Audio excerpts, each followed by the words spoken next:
the presence of the media houses joining us today in this social week. We have Star TV joining us and Fine TV. Thank you very much for covering our event, and we appreciate it from the entire team, from the entire executive of the 19th Executive Council. We say thank you to all of you. We are grateful. So moving on to the next speaker, we have Mr. Emmanuel Daniel, who is currently the chairman of the National Human Rights Commission. Mr. Joof also served as a veteran lawyer over the years, and he is also a former magistrate and have his expertise of human rights is both national and international. So on that note, ladies and gentlemen, Mr. Daniel will take us through on human rights as a catalyst in promoting sustainable peace. Mr. Joof, the podium is all yours. Good morning to all of you, distinguished well guests. Really, let me start. When you come home, you say hello to the alcalos. I will start with the dean of the faculty, Abdul Karim Kamara, the dean of School of Arts and Science, and of course the incoming, who is currently the head of department. I was told, Dr. Malang Fane, and I stand by existing protocols. Unfortunately, I don't know all the names. And of course, my colleague, who is none other than Madi Jobate, Edward Francis Small Center for do you call yourself the CEO or the executive director of the Francis Small Center for Rights and Justice? But really, distinguished guests, the organizers, really, the student organizers and friends, I think I'd like to begin my statement by thanking the organizers for inviting me to this event. It is an honor to really address this gathering today, as I was told the keynote speaker, for this impressive, I would say, and noble event organized by the Social Sciences and Humanities Students Association of the University of the Gambia. And I was also privileged to listen to the earlier statements of the dean and, of course, the head of department, which were very apt. Really, I think it set this tone for the theme, which is promoting peace and human rights for socio-economic growth. And yes, it's important to talk about character in learning. It's key, definitely, and also research. In fact, the National Human Rights Commission did a study. I think we got Hausum Cisse, to do a study for us from 1965 to 1994. It's important that we know issues of human rights in the Gambia, in the world, and I'm going to give a copy to the university because we as an institution do a lot of studies, research on the caste system, but that study gives you a very background of where we are as a country, human rights up to 1994. Of course, the TRRC gave us a historical report of what happened from 1994 to 2017. But you see, I will give you copies, but my worry is that you said they don't read. How can you do a research on human rights if you don't read? You know, I think students now, they're more busy on social media than reading. But you have to read. Really, you cannot talk about academic research without reading and be grounded in those studies. But we'll do. But anyway, I believe that this week-long activity celebrates academic excellence and intellectual engagement. And it also emphasizes, I believe, the vital role that students, particularly the Division of Humanities and Social Sciences, play in shaping the future of our society. I think this is very important. And this theme that I was chosen this year, which is promoting peace and human rights for social economic growth, is both thought-provoking and important.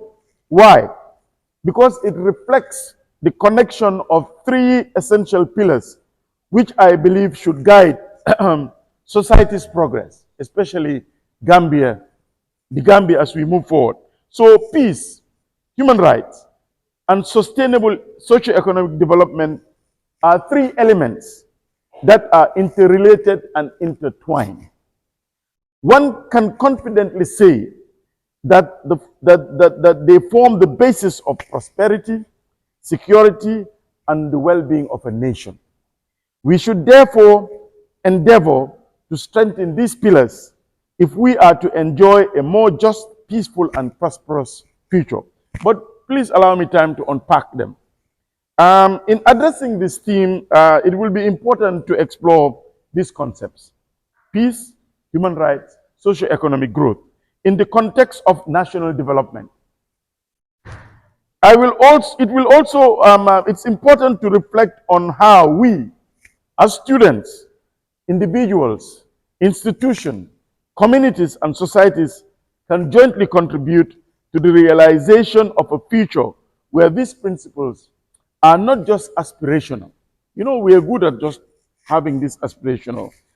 Something that we don't only wish, or something that we talk about or list in papers and documents, but something to be fully realized.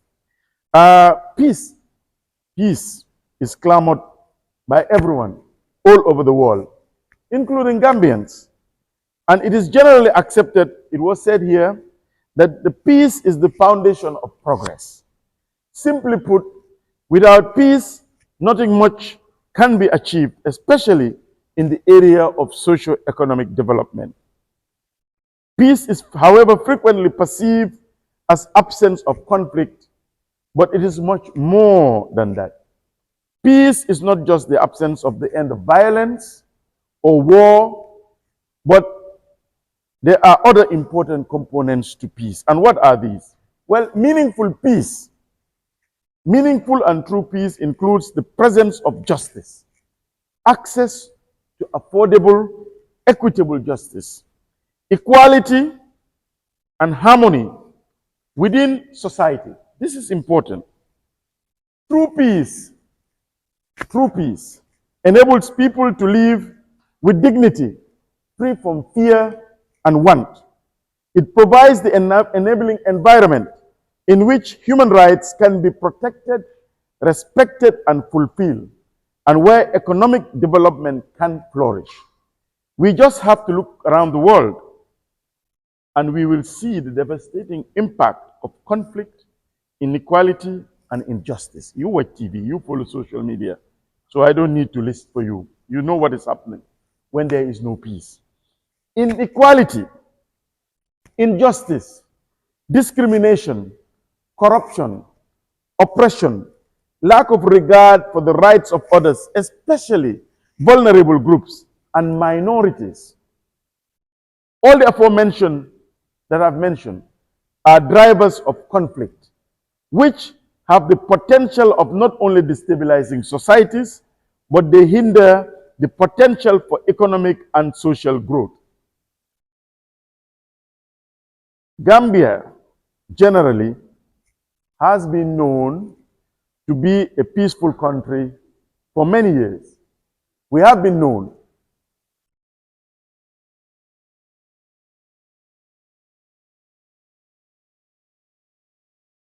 We have been known, as I said, for being a country, a peaceful country for many years, but we also underwent a period where people were denied their fundamental rights and freedoms. Arbitrary arrest and detention, enforced disappearances, extrajudicial killings, unlawful dismissals, unlawful deprivation of property, politicization of the police, military, and the civil service. The revelation by the Truth, Reconciliation, and Reparation Commission, the TRRC, gave us a good picture of what happened in the Gambia during the former regime of President Jammeh, and how fear was instilled in the general population. The trajectory of oppression in the Gambia was at one point highly alarming. Our country was on the brink of a major conflict with clear signs of instability, coup attempts, treason charges, whether they were trumped up or not, widespread political arrest. Between 2013 and 2016, we witnessed unprecedented detention. The then Inspector General of Police, the Minister of Justice, the Solicitor General, the Secretary General and Head of the Civil Service, the Chief of Defense Staff, the Chief Justice, political opponents, journalists, among others, were imprisoned. Arbitrary arrests, detention, and torture became the norm, largely executed by the feared National Intelligence Agency, the NIA. Many Gambians fled into exile in fear of their lives. I'm not making this up. You follow the TRRC, you look at the report of the TRRC, and you look at their recommendation. Progress since 2017. Since the political transition in 2017, we have made some significant strides towards peace and justice. Key transitional justice initiatives have been undertaken, marking a new chapter for the Gambia. The TRRC, as I said, was established to document human rights abuses during the 22-year dictatorship, to recommend prosecutions for those most responsible, and to provide reparation for victims and their families, while fostering reconciliation, national reconciliation. In addition, the National Human Rights Commission was created to uphold and protect human rights in the Gambia. It was given a broad mandate to investigate and receive complaints, monitor human rights issues, recommend appropriate remedial action, conduct research, publish findings, and advise the government on human rights matters. The government also initiated a security sector reform, though concern remains over its slow progress. A land commission was established to address land disputes, though its impact has been limited due to resource constraint and a weak mandate. Civil service reform is yet to begin, and a new constitution is still pending. The Ghana Commission remains to be implemented fully, the findings and recommendations. However, civic space has been expanded significantly, allowing civil society organizations to operate freely, and we have since seen a proliferation of media outlets in the country. Despite these advances, much remains to be done to strengthen our young democracy. As a society, and especially as young Gambians, you must actively cultivate a culture of peace at all levels, beginning in your own families, extending to your communities, the educational institutions, your workplaces once you start working, and the governance system. For students and young people, you are the future of our country. It is important, therefore, that you understand the importance of peace and its dividend. And also, importantly, the consequences of the absence of peace in our communities and in our country at large. I will elaborate a bit on that. We must understand that peace should be nurtured through dialogue, understanding the importance of diversity and inclusivity. Gambia has become a very intolerant society. And even students, you have to go and see what these things that they spew out on social media, and it's alarming. It's very alarming, especially when it comes to religious bigotry and tribal bigotry. And so peace can only be cultivated and sustained if we value each other's differences, respect each other's dignity, and work collaboratively towards common goals. The quest for peace requires active engagement and the willingness to work towards reconciliation, equity, and mutual respect. What are human rights? It has already been elaborated on. Human rights are regarded as the foundation of justice and equality. Unfortunately, the definition was skewed over the years by limiting it to making it Eurocentric and also only LGBT rights. But of course, we all know human rights is broader than that. Right to education, right to health. We do not have to have the West to tell us that we should have the right to education, the right to health, the right to a clean environment. Human rights is our own fundamental rights. And anybody who actually gives you a misinterpretation of it is either they are being dishonest or they do not understand it. So human rights are important. The foundation of justice and equality. Human rights are the universal protection and freedoms to which all people are entitled to. The operative word is all, regardless of nationality, ethnicity, religion, gender, or social standing. The foundation of human rights lies in the inherent dignity of individuals, being human. They are not privileges, they are not gifts, and they can be be granted or revoked. They cannot be granted or revoked. They are rights that are inalienable and must be respected and upheld at all costs. And they encompass civil, political rights, economic, social, and cultural rights, the right to a clean environment, the right to development, in short, all fundamental rights. As I have mentioned earlier, the Gambia was known as a beacon of human rights between 1965 and 1994.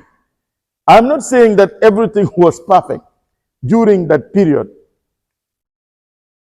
but during that period, the Gambia was regarded as a country where fundamental human rights and freedoms were respected, protected, and fulfilled, especially civil and political rights, and especially when compared with other countries within the African continent.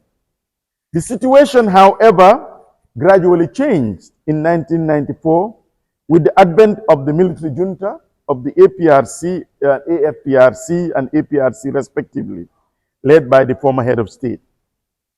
But since January 2017, as I've mentioned, our commitment to human rights has improved with the transitional justice agenda of the government through various reforms, some of which I have mentioned, including the NHRC, the establishment of the National Human Rights Commission, which I am privileged to be the chairperson. The presence, which is important, and we should nurture it, the presence of a more vibrant civil society. And we have them. We have one of the champions here who have been very vocal on issues surrounding arbitrary arrest and detention, discrimination, gender-based violence, economic inequality, corruption, environmental degradation, and many similar issues. It is important for Gambians to realize that for us to achieve the kind of peace that we aspire, we must first ensure that human rights of every individual are respected and protected.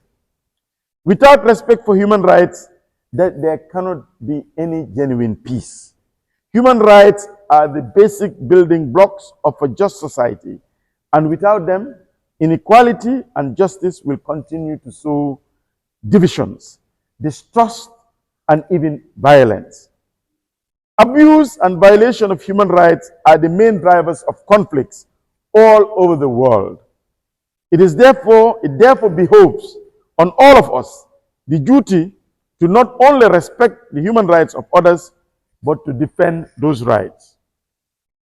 As our future leaders, again, I have said, you are indeed the ones who will take over the leadership of this country as educators, as lawyers, as economists, as engineers, doctors, politicians, professionals, presidents. Maybe we have a president here. We don't know. But you will have the responsibility to uphold human rights in all that you do.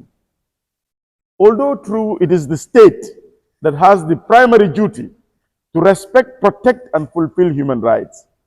Respecting and protecting fundamental human rights is not only the sole responsibility of the state, it is both horizontal and vertical. And it is the task of every one of us. Whether you are a student, whether you are working in the public or private sector, or in education or healthcare, in the sciences or the arts, you have a role to play in advancing the human rights agenda.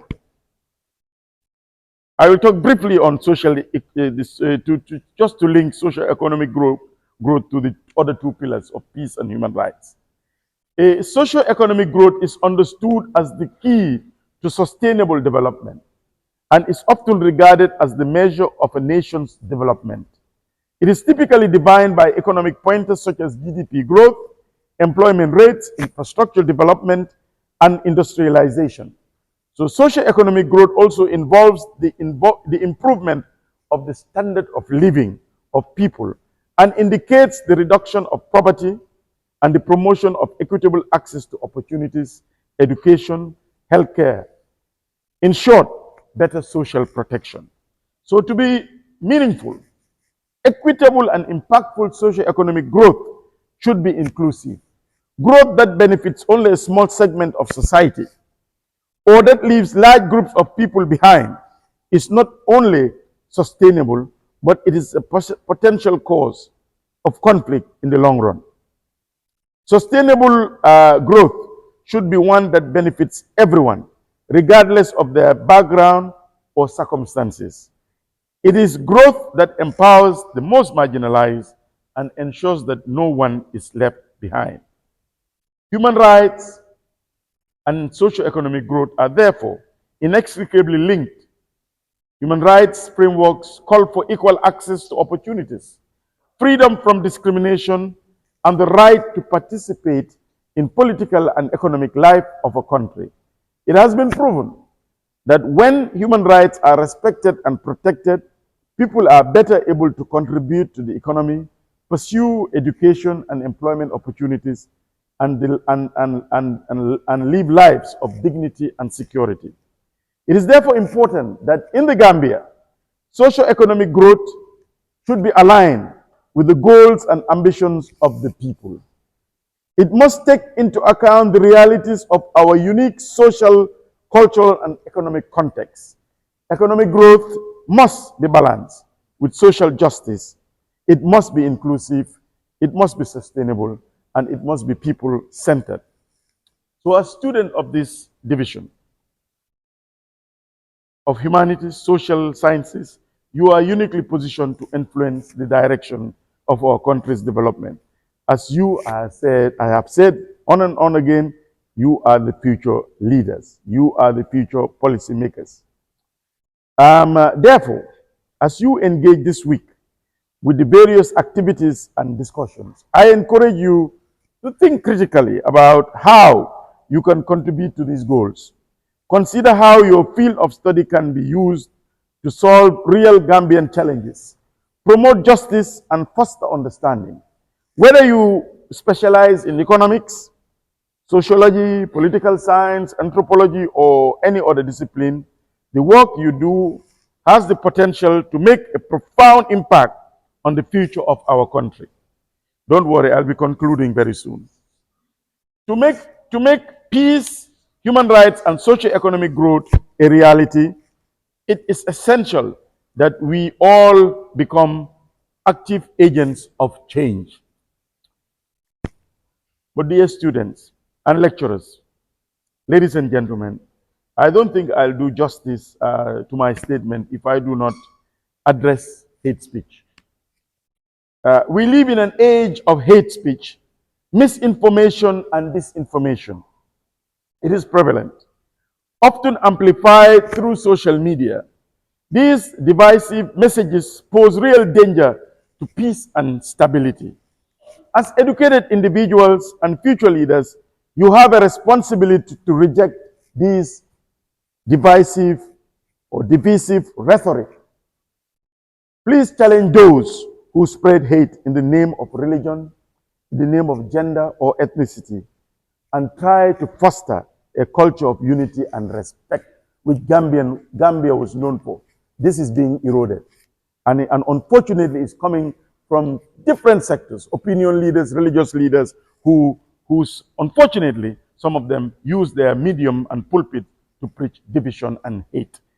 You are the future leaders. Make sure that Gambia, which we have named after Edward Francis Small, whether you are a Creole, whether you are a Mandinka, a Jola, whether you are a Christian or not, this is what we know.